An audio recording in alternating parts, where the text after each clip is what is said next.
Herzlich willkommen zu einem neuen Video.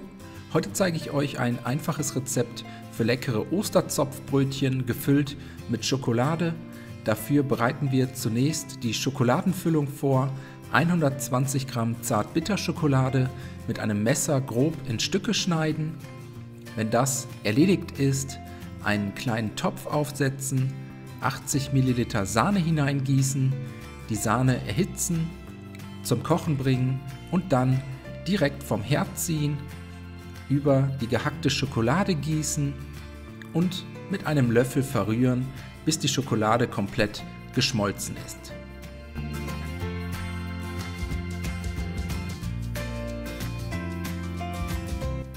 Die Schokofüllung jetzt kurz zur Seite stellen. Weiter geht's mit dem Hefeteig. Dafür geben wir jetzt nach und nach alle Zutaten in die Rührschüssel. Als erstes einen Viertel Würfel frische Hefe, ca. 10 Gramm, in die Schüssel bröseln, ein Päckchen Vanillezucker sowie 50 Gramm Zucker dazugeben, dann 250 Milliliter lauwarme Milch dazu gießen, ein Ei sowie 100 Gramm weiche Butter dazugeben, außerdem noch eine kleine Prise Salz und zum Schluss 500 Gramm Weizenmehl dazugeben. Alle Zutaten jetzt mit einer Küchenmaschine oder einem Mixer mit Knethaken für 4 bis 5 Minuten zu einem glatten Teig verkneten. Sollte der Teig etwas zu klebrig sein, könnt ihr einfach noch etwas Mehl nachgeben. Und wenn das erledigt ist, geben wir den fertig gekneteten Teig auf unsere Arbeitsplatte. Die Arbeitsplatte dafür leicht bemehlen, den Teig von oben ebenfalls etwas einmehlen und jetzt erstmal mit den Händen in etwa viereckig flach drücken, danach mit dem Nudelholz weitermachen, den Teig gleichmäßig dünn und flach auf etwa 30 x 40 cm ausrollen und dann kommt die vorbereitete Schokoladenfüllung auf den Teig, gleichmäßig auf einer Hälfte des Teiges verteilen.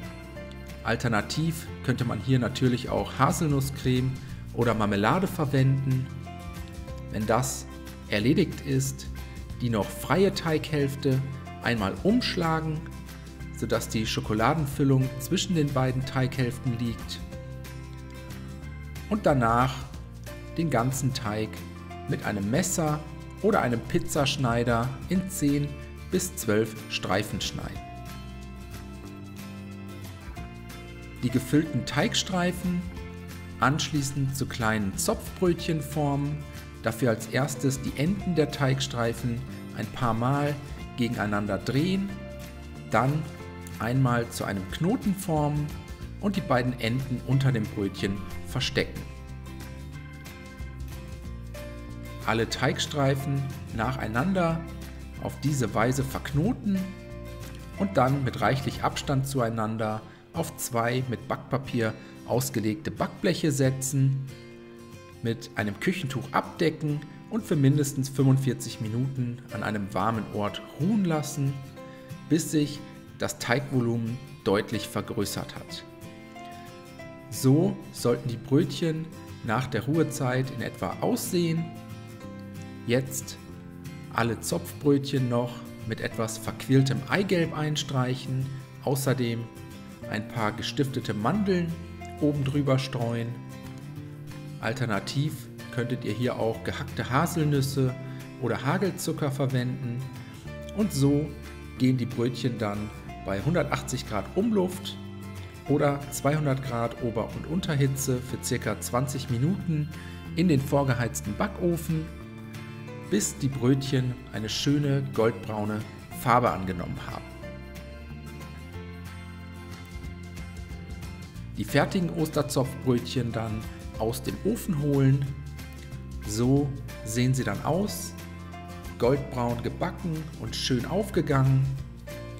Jetzt noch kurz abkühlen lassen und dann am besten noch lauwarm mit etwas Butter bestrichen servieren. Danach kann ich euch nur noch ein paar schöne Ostertage wünschen. Ich hoffe, euch hat das Video gefallen. Ich wünsche euch viel Spaß beim Nachbacken. Bis zum nächsten Mal.